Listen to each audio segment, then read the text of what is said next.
د برسنډې دی برسنډې د چارسدي دي دا ګل د برسنډې دی برسنډې د چارسدي دي خلک خو پښتو ده د جندي د کول ژبه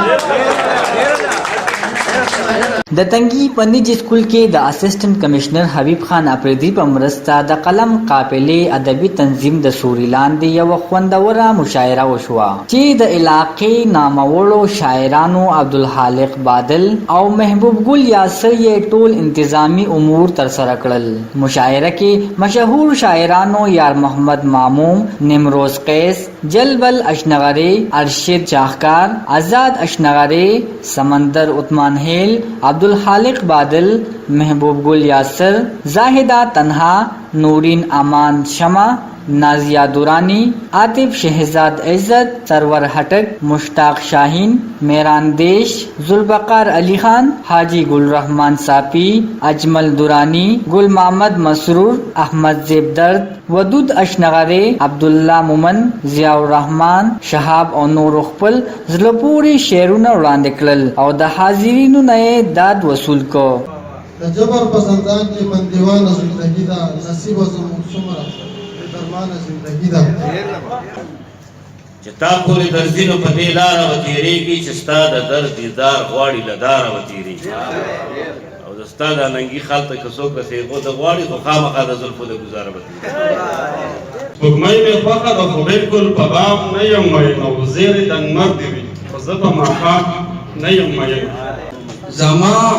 چې کومه مجبوري وه اوس هماغسې ده او ستا چې ښایسته ښکلې ځواني وه اوس هماغسې ده. د سرو ګلونو څانګه تکه شنه شوه له خندانه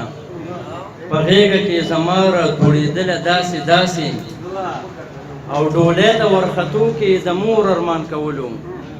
ډولۍ ته ورختو کې د مور ارمان کولو بې موره یوه پېغله ودېدله داسې داسې او په ننګ د وطن مړ یې نو مړ نه یې زما زویه په ننګ د وطن مړ یې نو مړ نه یې زما زویه او یو مور د دوی په قبر ژړېدله داسې داسې. هر وخت د چا د ماما په یو لار ځمه راځمه هر وخت د چا د ماما په یو لار ځمه راځمه او په زړه کې ویم چې وبه وینم یار ځمه راځمه. خدای چې د دلال په لاس وي لاسو کې ووایي نو دی کې به څه ووایي. زورور دی په مثال دی ژرندې پلونه هر ناچار پکې دانه غوندې درد درد دی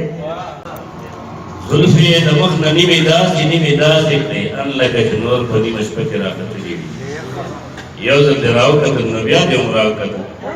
داسې به دا څوک چې وجلې یې وجلې وي. خپل حق غواړم مست مکابر یم زه انځېږم خوار هست مکابر یم. موږ لیوني خو په دې نه یو چې تاوان دی پکې اور د ورداګو بچاوي چې جانان دی پکې. وروستو سره ګورې مخکې ګوره پیر وازه وروستو سره ګورې مخکې ګوره پیر وازه کله پرېږدو بعضې کارونه په توده کې کوي. د مخلوق د ګناهونو شمېر بوشي د الله د رحمتونو څه حد نشته. پښتو زما پرهر په اسبېلو پرته ده د غیرت وینه مې وجود کې په سلګو پرته ده ژوند د حیا مې د پکار کې صفدار چالونه دغه یو نښه مې سینه کې د پښتو پرته. په کلي او په دشتو چې باران راورېدو نو هغسې مې زړه باندې جانان راورېدو. زړه مې وې زه چې ورشو هغه به بیا لاړه شي او ما وې انکار به وکړي زما به ساتي. نه حاصلت پیدا نه سمانه شي نه حاصلت پیدا نه سمانه شي هر غرض چې کوم دوست جوړه یارانه شي. چې زما او ستا ترمنځ حساب و نه نو بیا اخیستی د زما لاس نه ګلاب و نه نو بیا او ویډیا شراب څوک نه پرېږدي مواد خو درته یاد دي. ویډیا شراب څوک نه پرېږدي مواد خو درته یاد دي. راغلی په دې ټول وطن سیلاب و نه نو بیا پښتون هماغسې دی نور نه دی چا وایي چې زړونو له ټکور نه دي. ای غمپرستو پښتنو ملګرو لا د مرام سوري سمسور نه دی چا وایي چې زړونو له ټکور نه دي. او دا پښتونخوا ده د پښتون غېږه ده دا پښتونخوا ده د پښتون غېږه ده او د پښتون کور د بل چا کور نه دی چې کوم آب زما د خوب زړیو زد شي هر ذره د کائنات ته په هیبت شي زما زړ رنگ تار تار ګریوان ریخي ریخي لمنا زما زړ رنگ تار تار ګریوان ریخي ریخي لمنا خوینه ګوري خو دنیا خبره هم نه کوي خوینه ګوري خو دنیا خبره هم نه کوي خپل تهیر شي زما خبره هم نه کوي به اوس هم پزړه درې درې دردونه کوي راته یادېږي چې هغه د ماشومتوب وختونه د ځمکې ستوري د اسمان ځینې دادونه غواړي خړ وجودونه بیا د وینو سره رنګونه غواړي دا بسته او کنور دی هم درانا په خلکو یو سم رقیب راته هم ډېر په احترام رانږدې کېږي ته په ژړا یا په خندا وګورو یو ځلې هغه شانتې بیا وګوره زما په شانتې وفادار پیدا کړه زما په شانتې وفادار پیدا کړه او ځکه نه سر شه دا دنیا وګوره ما ته نغلی شان په غوږ کې یو تپوس کړی و ته د وصال په شپه کې خلک خبرې شور کوي هغه خفه شوه او بیا شنه شوه له خنده ویلې ته د وصال په شپه چې راشې ما له لاس ونیسې زما نازک لاسونه ډک وي د شیشې په بنګړو ته ورله زور ورکوې زور سره بنګړي ماتېږي او چې بنګړي ماتېږي یاره شور به څنګه نه وي شور به څنګه نه وي په ژوند کې څو ځلې ځان سره مې جنګ کړی دی بلا موده د خپل ارمان سره مې جنګ کړی دی د ژوندانه نه چې مې ورک و د مودو لیونې راغلو ما ته یې بېوسه فریادونه سندل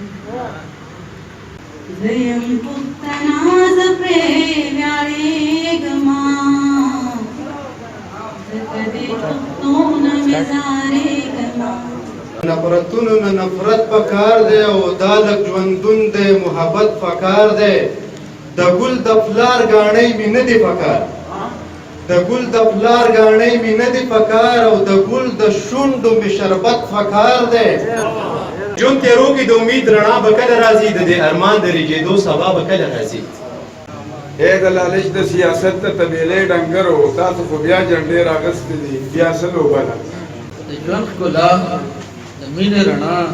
چرته وي محل کې راځه چې یوه جوړه ملګړه په ځنګل کې